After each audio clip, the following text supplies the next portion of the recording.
Life is full of situations that can test our patience. People will say things that rub us the wrong way, act in ways we don't understand, and sometimes seem to go out of their way to frustrate us. But the truth is, no one has the power to make us angry or bothered unless we allow them to. The key lies in mastering our mindset, in taking control of how we interpret and respond to the world around us. At the core of it all is understanding that anger is not something that happens to us. It's something we create within ourselves. The moment we recognize this, we reclaim our power. Instead of seeing ourselves as victims of circumstances or people's words, we become aware that we alone dictate our emotional state. It may seem difficult at first, especially when faced with direct provocation. But with the right mindset, it becomes second nature to remain unshaken. Everything starts with perception.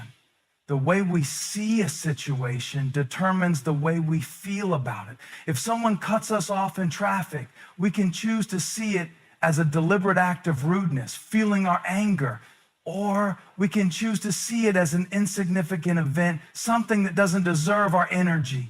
Maybe that person was in a rush for a reason we don't know.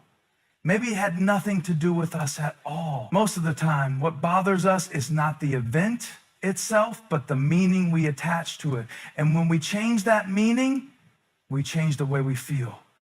Another powerful realization is that people's actions are a reflection of them, not of us. When someone lashes out, criticizes, or behaves negatively, they are expressing their own inner struggles, not making a statement about our worth. Understanding this makes it easier to detach. Instead of reacting emotionally, we can observe from a place of clarity. A person filled with anger and negativity is like a storm.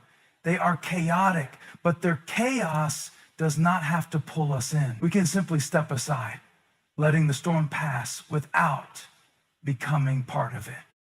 Training ourselves to remain calm in all situations requires awareness. The moment we start feeling irritated or offended, we can pause and ask ourselves, is this worth my peace? More often than not, the answer will be no. By catching these emotions early, we prevent them from escalating. Taking a deep breath, shifting focus, or even smiling internally at how insignificant the issue truly is can create an instant shift in our emotional state. People often believe that staying calm means suppressing emotions, but it's quite the opposite. It's about understanding them so deeply that they no longer control us. When we see anger as a fleeting reaction rather than something we must hold on to, it loses its grip on us. Instead of resisting negative emotions, we acknowledge them, allow them to pass, and choose not to feed them with unnecessary thoughts. Another important step is choosing where we place our energy. Every day, we have a limited amount of mental and emotional energy. Wasting it on frustrations, arguments, or minor annoyances drains us of the power we could use for something meaningful. When we consciously decide that our energy is too valuable to be spent on anger, we naturally stop giving power to things that once upset us. We start living with a sense of emotional discipline where nothing external can dictate our state of mind. The more we strengthen this mindset, the more we begin to see a pattern. What once triggered us no longer has an effect. Words that once stung now feel empty. Situations that once irritated us now seem unimportant. We begin to understand that peace is not something we find outside, but something we create within. And so, as we go through life, we must ask ourselves, do we want to be at the mercy of others, or do we want to be in control of our emotions? The answer is clear. Mastering our mindset is not about avoiding difficult situations. It's about rising above them. It's about realizing that we are bigger than any fleeting annoyance, stronger than any passing frustration, and in full control of how we experience every moment. One of the biggest reasons we feel angry or bothered by others is because of our own expectations. We expect people to treat us a certain way, to behave according to our standards, to think like we do, and to respect our feelings. But reality doesn't work that way. People are driven by their own perspectives, experiences, and emotions. When we attach ourselves too strongly to the idea that others should behave how we want them to, we set ourselves up for disappointment. The more rigid our expectations, the more easily we are shaken when people don't meet them. A major part of remaining unbothered by others is letting go of this need to control how they act. We don't have to agree with someone to accept that they have the right to their own thoughts and behaviors. The world is not here to cater to our preferences, and people are not obligated to treat us the way we think they should. The moment we stop expecting others to change for us, we free ourselves from unnecessary frustration. Closely tied to expectations is our attachment to the ego, the image we hold of ourselves. Most of the time, when we feel offended, it's not because of what someone said or did, but because of how it made us feel about ourselves. If someone disrespects us, we feel the need to defend our pride. If someone ignores us, we take it personally, as if it's a reflection of our worth. But in reality, people's actions are about them, not about us. If someone speaks harshly, it's a reflection of their inner state, not our value. When we let go of the need to prove ourselves or seek validation from others, we become immune to their negativity. Imagine how freeing it is to walk through life without constantly taking offense, to hear a rude comment and feel nothing, to be ignored and not care, to face criticism without it affecting our peace. This isn't about becoming indifferent or emotionless. It's about understanding that our worth isn't determined by how others treat us. The moment we detach from the need for external validation, we become unshakable. Another source of frustration comes from trying to change others. We often believe that if someone just saw things from our perspective, they would act differently. But the truth is, people don't change unless they want to. Trying to force someone to understand, agree, or behave a certain way is a battle that only drains us. The most peaceful way to live is to accept that others are as they are. This doesn't mean we have to tolerate mistreatment. It simply means we stop expecting people to be different from who they choose to be. Letting go doesn't mean we stop caring. It means we stop suffering over things we can't control. It means choosing peace over proving a point, choosing inner strength over reacting emotionally, and choosing to focus on what truly matters instead of getting lost in petty frustrations. When we detach from ego and expectations, we realize that we no longer need to fight for things that don't serve us. And we don't have to engage in every argument. We don't have to explain ourselves to those who won't listen. And we don't have to waste energy on people who refuse to understand. There is immense power in simply allowing things to be as they are. When we drop the need to control others, defend our pride, or demand that people meet our expectations, we become truly free. And in that freedom, we find peace. In the end, we can't control how others behave, but we can control how we respond. And when we no longer expect the world to conform to our desires, we stop giving it the power to disturb our peace. Emotions are powerful, and without control, they can dictate our entire experience of life. When we allow anger, irritation, or frustration to take over, we give away our peace. We let external situations decide how we feel. And in doing so, we lose control over our own well-being. But emotions don't have to control us. With discipline, we can train ourselves to respond to any situation with calmness, no matter what is happening around us. The first step to emotional discipline is awareness. Most people react to situations on autopilot. If someone is rude, they immediately feel anger. If something doesn't go their way, they instantly feel frustrated. But in reality, there's always a gap between what happens and how we respond. In that gap lies the choice to let go or to hold on, to react or to remain still. The more aware we become of this gap, the more control we gain over our emotions. Instead of instantly reacting, we pause. We observe our feelings without being controlled by them. It may seem difficult at first because we've been conditioned to react impulsively. But the more we practice, the easier it becomes. The moment we notice anger rising, we take a deep breath. We remind ourselves that reacting emotionally only drains us. We shift our focus away from the trigger and back to ourselves. We ask, is this worth disturbing my peace? Almost always, the answer is no. The ability to step back and regain control in these moments is what separates those who are easily bothered from those who remain unshaken. Another key to emotional discipline is refusing to let small things affect us. Most frustrations in life are not significant. A rude comment, a delay, an inconvenience, none of these actually harm us. What harms us is our attachment to them. The more importance we give to small annoyances, the more control they have over us. But when we see them for what they are, insignificant and temporary, they lose their power.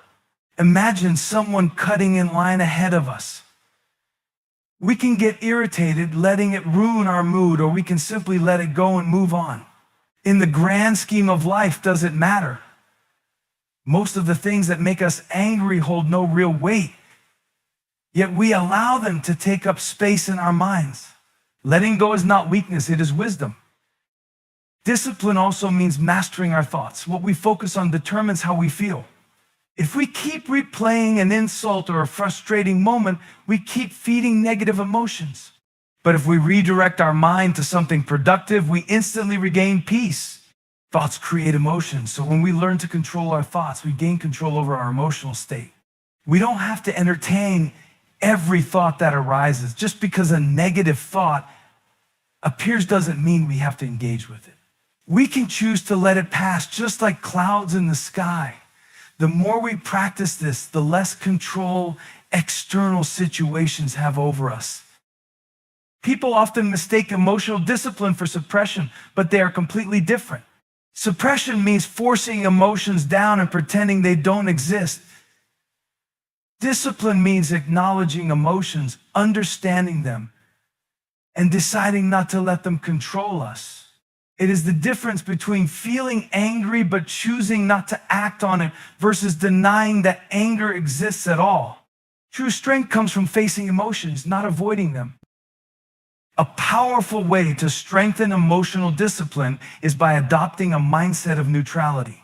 Instead of labeling situations as good or bad, we can simply see them as experiences. If we spill coffee on ourselves, instead of thinking, this is terrible, we can think, this is just something that happened. If someone is rude, instead of taking it personally, we can recognize that it is just their behavior, not a reflection of us. By removing emotional labels from situations, we create space for calmness. Nothing has meaning until we assign it one. When we choose neutral or positive interpretations, we maintain peace effortlessly. Practicing discipline also means choosing our battles wisely. Not every disagreement needs a response. Not every rude person deserves our attention. If someone insults us, we don't have to engage. If an argument isn't going anywhere, we can walk away. Emotional strength isn't about winning fights. It's about knowing which ones are worth our energy. More often than not, the best response is no response. As we develop emotional discipline, we start to notice something powerful. What once triggered us no longer does. We no longer get upset over delays, insults, or inconveniences. We no longer feel the need to react to every annoyance. We become steady, unmoved by the chaos around us. And in that stillness, we find peace.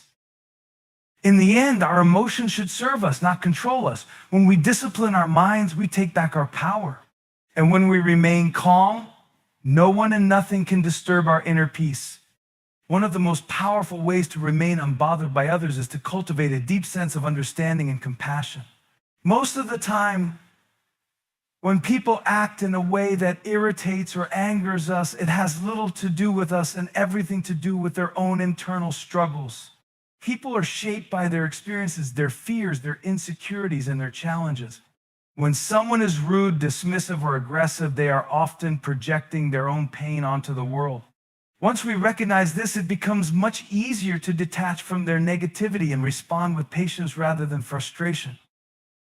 Instead of taking things personally, we can choose to see people as they are human, imperfect, and dealing with their own battles. If someone snaps at us, instead of immediately feeling offended, we can pause and consider what they might be going through. Perhaps they are overwhelmed, stressed, or dealing with something difficult. This doesn't excuse bad behavior, but it allows us to rise above it rather than getting dragged into unnecessary conflict. Understanding that people's actions are often a reflection of their own emotions rather than a direct attack on us gives us the ability to remain calm and unaffected. The more we practice this perspective, the more we realize how rarely people's behavior is actually about us. A person who is constantly negative may be struggling with personal pain. Someone who is impatient may be dealing with their own inner turmoil. A person who seems distant may simply be lost in their own thoughts. When we take a step back and see beyond their surface actions, we develop a sense of empathy that protects us from unnecessary anger. Instead of reacting emotionally, we respond with wisdom. Instead of engaging in arguments, we let things go. Instead of feeling offended, we remind ourselves that everyone is dealing with something. Another way to develop this mindset is to remember the times when we ourselves have been frustrated or upset and may have acted in a way that wasn't our best. There have been moments when we have been short-tempered, impatient, or distant, not because we meant to hurt anyone, but because we were dealing with our own emotions. Just as we want others to understand us in those moments, we can extend that same understanding to them. Realizing that we all have moments of weakness makes it easier to let go of anger and replace it with patience. Compassion also means recognizing that people are at different levels of awareness. Some individuals have not yet developed emotional maturity, and expecting them to behave differently only leads to frustration. Instead of resenting them, we can accept that they are where they are in their journey. If a child throws a tantrum, we don't take it personally. We recognize that they lack understanding. In the same way, when an adult behaves irrationally or selfishly, we can view them with the same level of detachment, knowing that they are still learning, even if they don't realize it. This doesn't mean we allow others to mistreat us. It simply means we stop reacting emotionally to their behavior. We learn to set boundaries with wisdom rather than anger. If someone is disrespectful, we don't need to argue or prove a point. We can simply remove ourselves from the situation without resentment. Responding with calmness is not weakness, it is strength. It is the power to remain in control of our own emotions rather than letting others dictate them. When we embrace compassion, we also stop expecting perfection from others. No one will always say the right thing, behave the right way, or meet our expectations.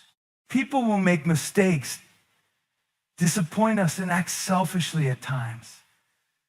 But just as we want to be forgiven for our flaws, we can extend that same forgiveness to others. The moment we stop expecting people to be perfect, we stop feeling angry when they fall short. We start seeing them for who they are, human beings, just like us, navigating their own struggles. As we continue to develop understanding and patience, we begin to notice that situations that once triggered us no longer do. We become less reactive, more peaceful, and more in control of our emotions. We no longer allow minor frustrations to disturb our state of mind. We no longer take things personally. We no longer feel the need to prove ourselves. Instead, We move through life with a sense of calmness that nothing and no one can shake. In the end, when we approach life with understanding and compassion, we free ourselves from unnecessary anger. And in that freedom, we find true peace.